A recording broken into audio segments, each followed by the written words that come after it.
l'impression qu'on aura perdu 10 ans d'intervention pour rien.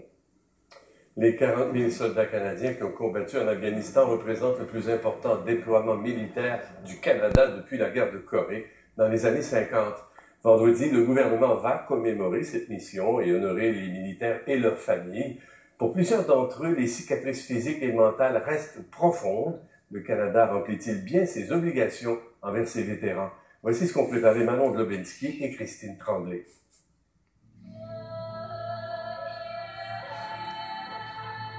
Dans l'infanterie, l'arme, bon, c'est un peu comme ça aussi, l'arme c'est ta vie.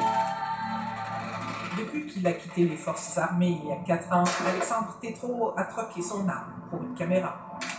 Moi, j'avais encore aujourd'hui, c'est un sentiment d'être nu, des fois, un peu sans larmes.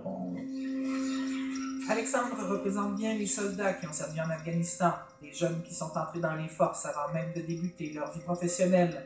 Selon lui, l'armée assurait bien le suivi après l'émission, mais pas par la suite.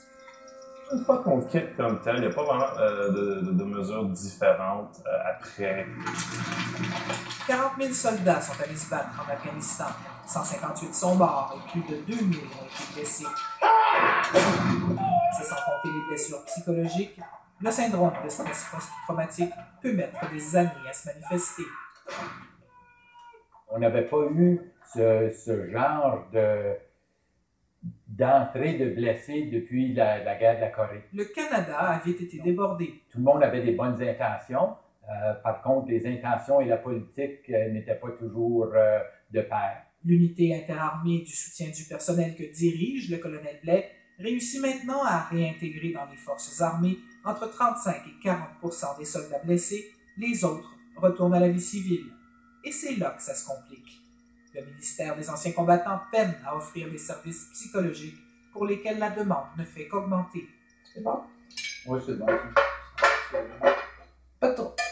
Au bord de la rivière Yamaska, Jennifer Mignot et son conjoint Claude Rainville se sont fait une vie que Jennifer a l'impression de porter à bout de bras.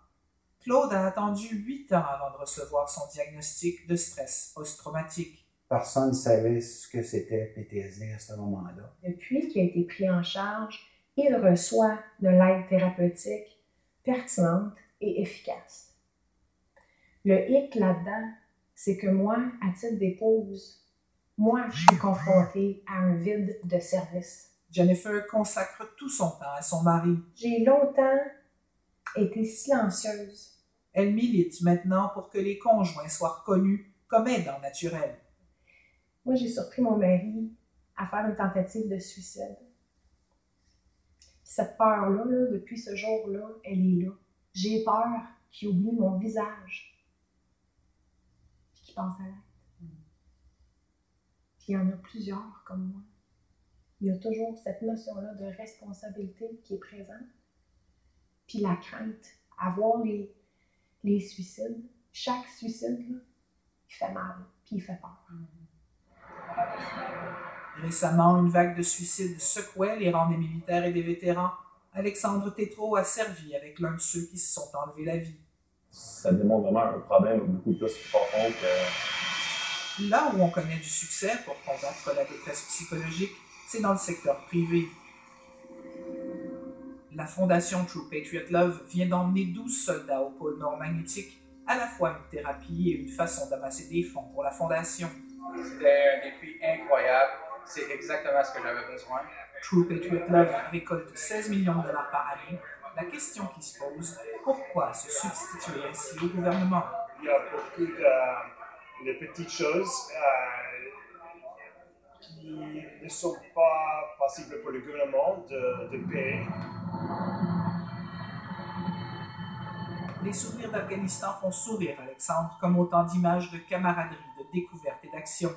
Il ne regrette pas sa carrière militaire, mais n'aime pas voir les politiciens s'attribuer le crédit de ce que lui et ses camarades ont fait sur le terrain.